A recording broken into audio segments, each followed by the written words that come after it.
So this should be a very, very interesting video here. Ladies and gentlemen, welcome back to the channel. We got the top 10 cringiest things from the 80s. Woo! You know, the 80s was definitely cheesy. Cringy, we'll see. We'll see.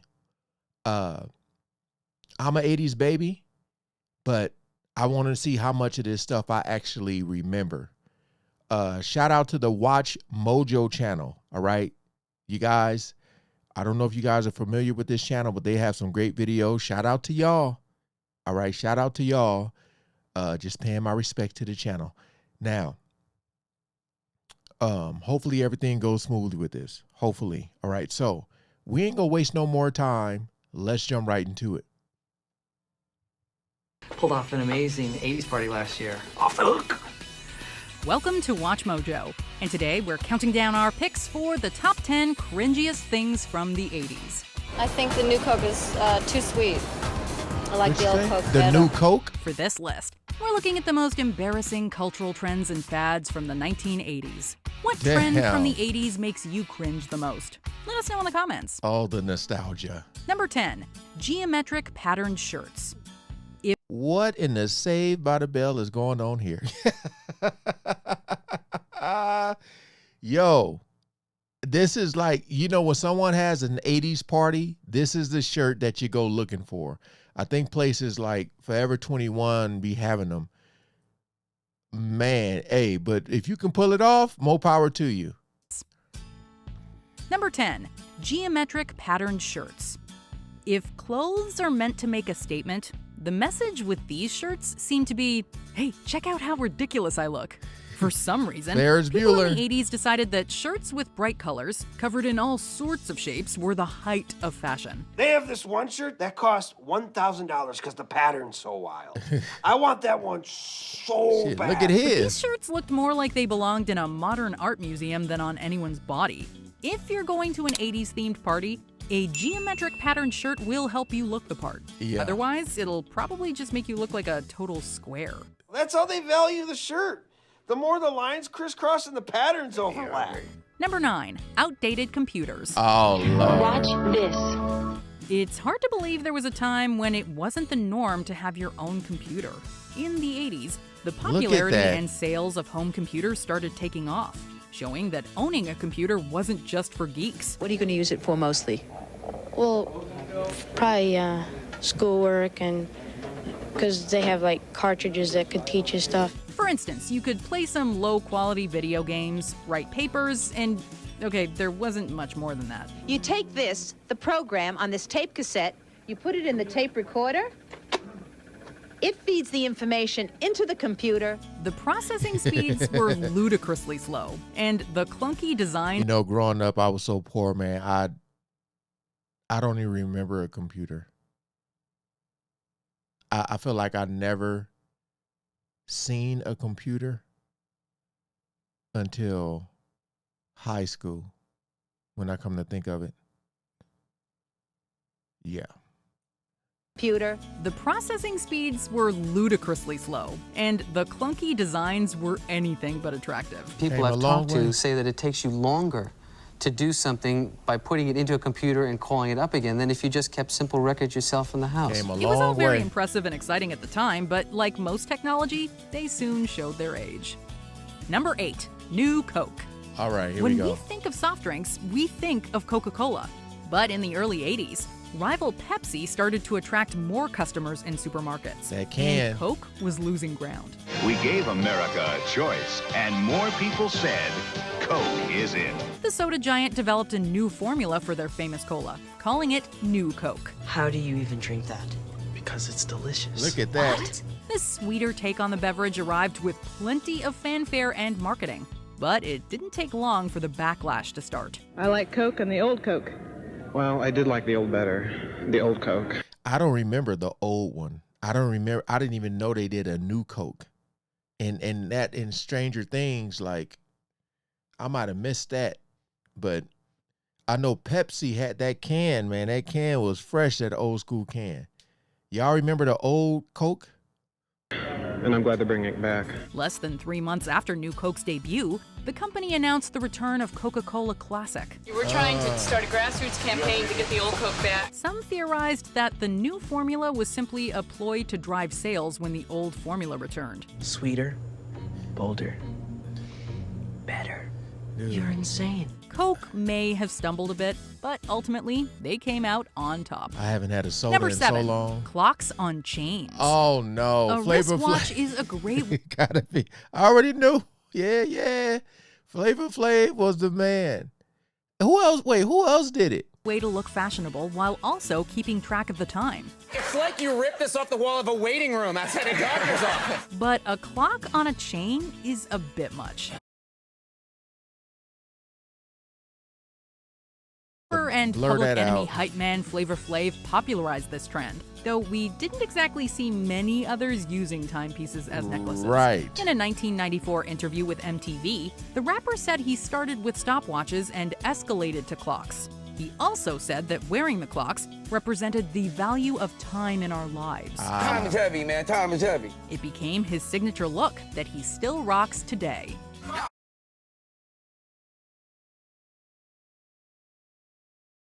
Just to let y'all know, if you're watching this video and the sound, that's why I didn't want to do these live. But if the sound is low, it's because I had to mute out the music. Number 6, Swatch watches. Oh. Remember what we said about wristwatches being fashionable? Dang. Well, that's not always the case. During the rise of digital watches, swatches were meant to make analog wristwatches cool again.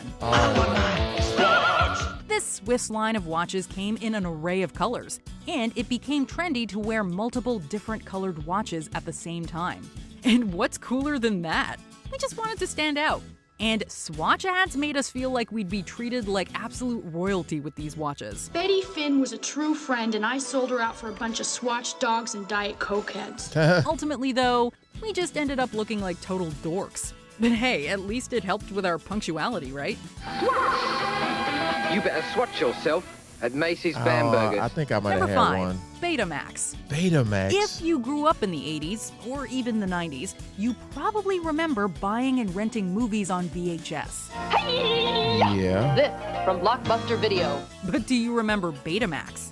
Before VHS became the home video format of choice, it was in a rivalry with Sony. Betamax was actually launched first in 1975. I don't remember and that. Its picture quality was arguably superior. What may be no big deal to some people may be a big deal to you. That's why NEC makes both VHS and Beta. But it had some drawbacks, like its more expensive VCRs and reduced recording space. This allowed VHS to get... And comment below. Don't be ashamed. How many of y'all had on it? Actually, how many of y'all still got it? How many of y'all still got it? Because I feel like this stuff is history, you know, part of history. And it's probably people like, what, you got a such and such? I know some of y'all still got it. At the upper hand. VHS soon took the lead and rendered Beta obsolete. Maybe they should have called it Alphamax? Oh no! Beta! Number 4, Aquanet. The big hair of the 80s didn't get that way by pure luck. We had to use plenty of product, such as Aquanet hairspray, to reach maximum poofy potential. Silk goes to your head in Aquanet shampoo and conditioner with silk protein. But while we hoped to look like pop icons and rock stars, our expectations didn't quite meet reality. With the amount of spray used, it was all but impossible to notice anything but our hair. And did we mention its strong scent? Private and public restrooms alike reeked of Aquanet. Bigger may not have actually been better, but it was the dominant style for a time. And then her date gives her a knowing smile of admiration on her confident smile. Aquanet. Ms. Moss. Arrive in style. Number 3. Oh, just seeing her face remind me I gotta watch Handmaid's Tale. Oh. Shoulder pads. Oh, the shoulder pads. In the business world, what you wear can impact how you're perceived and what opportunities are available for you. So, working women in the 80s started wearing suits with shoulder pads as a way of saying they are just as capable as any man. Influential figures like Margaret Thatcher and Dynasty star Joan Collins exuded strength and confidence while rocking shoulder pads. Things changed But big shoulders eventually started to look goofy rather than inspiring, and became another fashion footnote of the 80s. However, shoulder pads have made a comeback among fashionistas in the late 2010s and early 2020s. Number 2. Just say no. Drug addiction is an extremely complicated issue that we may never fully understand. But we do know that it can't just be stopped with a 3-word slogan. Right. Just say no. The Just Say No campaign, coined and popularized by First Lady Nancy Reagan, simplified this complex matter, ignoring the many reasons people turn to substances. While it did create further awareness of drug dependency, there's no evidence to indicate that it actually made a marked difference in overall drug use. I get angry just thinking about it makes me mad. Little kids doing drugs, it turns my stomach. It also may have furthered the idea of addiction as a moral issue rather than a health one. The intentions may have been good, but the results were lacking. You kids still shouldn't mess with that crap. But everybody's doing it. And where they at? Before we unveil our top pick, here are some honorable mentions. Acid wash jeans. Hey, we are obsessed with bleaching they are our back denim. in style too.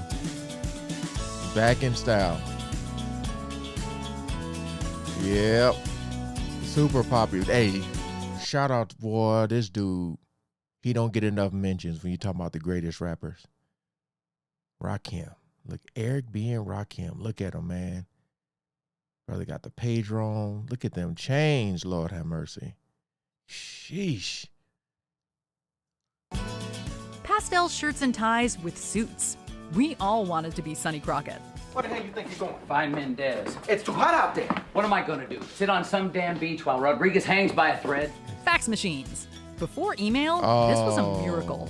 There's this, or this. Hey, that was a queen. Before email, this was a miracle. There's this. Yep. Or this, or this. And last year, thousands of Canadian companies chose this. The fax machine. Before we continue, be sure to subscribe to our channel and ring the bell to get notified about our latest videos. You have the option to be notified for occasional videos or all of them. If you're on your phone, make sure you go into your settings and switch on notifications. Number 1. Indoor smoking. Oh. Smoking or not smoking? Lord. Smoking. In 1986, the U.S. Surgeon General reported on the dangers of secondhand smoke. Man. Major health risks of tobacco were well known before the 80s. But despite all... Boy, I'm going to tell you, I remember we went to Vegas, and I believe it was Vegas. But you know how they ask you for a room, smoking or non-smoking? And I think they gave us a smoking room by accident. And when you walked in there, woof, oh my goodness.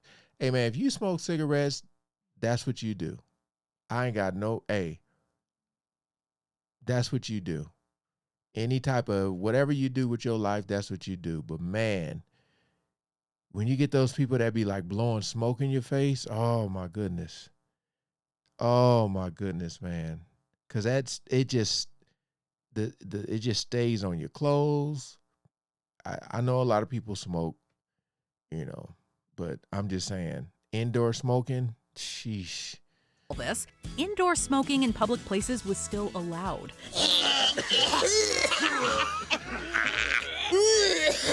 It wasn't just restaurants with separate smoking sections. You could find people smoking in the office, at grocery stores, and even on planes. The smoke permeates the whole cabin. It's bad for the smokers. It's bad for the non-smokers. The tobacco industry knew of these dangers and did their best to suppress them and avoid further regulations. Health advocates won out, and laws about indoor smoking have since become much stricter. I kind of feel like I'm in the bottom of a coal mine, like I'm an old coal worker with all the smoke a lot of times. I know most flight attendants do have sinus problems. Do you agree? Yo, on the plane is crazy. On the plane is actually crazy. You know, because it's nothing. Could you imagine today being on a plane? You know how it'd be like people be flying with their kid. Just, oh no. Oh no. Like I said, if you smoke, that's what you do. But it ain't for me. But that's crazy, man. On the plane. Some of this stuff I didn't find cringy. I think it's more cringy stuff today. like you know, years from now when you do top 10 cringiest things in 2022, yeah. You know, it's going to be way more stuff. People going to look back because right now, the millennials, a lot of the stuff that they're into, and you know, it's easy to say like, oh, back in the day, the stuff we were into, people look like what? But it's just with the social media, man. Like, I've seen so many people fall into fountains, just all the type of stuff that they do now, you know. I just remember just going outside as a kid and just playing. I feel like that's lost right now. But hey, shout out to the Watch Mojo channel. Hope you guys enjoyed. If so, comment below. Let me know what was the cringiest thing in here for y'all. I remember all this stuff like it was yesterday, but the plane, that's crazy. All right, peace out.